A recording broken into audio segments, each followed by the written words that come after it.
Hello guys and welcome back to another video. So today I'm going to go a full breakdown of Edexcel Language Paper 2 question 7a. After this video you're going to have a full breakdown and know the top 2 mistakes. If you don't make these, I promise you it will boost your grade. So firstly, what is the question? What the hell is going on? It says, using details from both texts, identify a similarity between topic in text 1 and text 2. This is a comparison question. We're comparing something similar between the two sources. This is a summary comparison question that asks you to identify a clear similarity, not a difference, between the texts using evidence from both. It does not require technique analysis or evaluation. So this is probably one of the few times that we don't require analysis in English. Every time I'd always bang on about analysis. This you don't actually need analysis for. It's just summarizing. So more think about basically saying what it could suggest rather than being like, this shows, and giving different interpretations as we normally would for English. So marks, it's 6 marks. Time to spend is about 6 to 8 minutes. You could probably edge on more, maybe like 10 minutes to be on the safe side. And then the focus is to find a clear point of similarity, support it with a brief explanation and short quotes from both texts. So all you're going to do is point of similarity, explain, short quotes.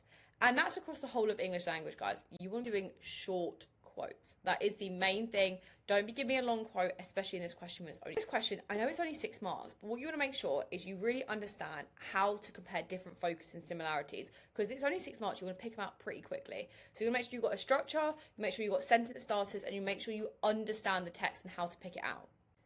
So let's say, for example, I go on the Light Up Hub and I go on to question 7a. What I would do is I'd watch through this video if I was you. I'd make sure, of course, I understand the things to do, not to do, examine the top tips. But the most important thing is to understand the structure and then how to pick out different focuses. So you'll see here in this video, we give you a comparison structure called PETOs, which basically shows you how to compare these different things. We'll show you how to put it in the structure with the sentence starters, then give you a breakdown of how to do every single thing in this structure, and then give you a model example, because that's how you revise for language, guys. You know, by structures, knowing these acronyms, these kind of like hacks, sentence starters, and then looking at model examples and replicating that. Mistake number 1 is students don't actually answer the question. Now, this sounds silly, but what a lot of students will do is they don't give me the specific focus. It's asking you to compare the similarities of something specific between the two sources, so you're only allowed to comment on that. For example, a low-level example would be, the writer uses a rhetorical question to show that what the person is feeling. This makes the reader feel empathy. Okay, they put in a technique there, which we don't need to do, but they haven't focused. They're focusing on techniques and effects of reader, which is not relevant for question 7a. This question is asking for a comparison of ideas or experiences, not analysis of how they're presented. So answering the wrong question. I don't need this. I don't need a rhetorical question. This would be lovely, but just not for question 7a. Don't give it to me. Wait for another question. So how you want to fix it is focus on the topic of the question. So ideas, experiences, people, not how it's written. So think about you're a detective and the only thing you can pick out for these questions is evidence that directly supports the focus of the question. So if the focus is about trains, only give me evidence about trains. Don't speak about anything else, only trains. And identify a shared idea and explain it in using clear, short evidence from both texts. So that's all you want to do.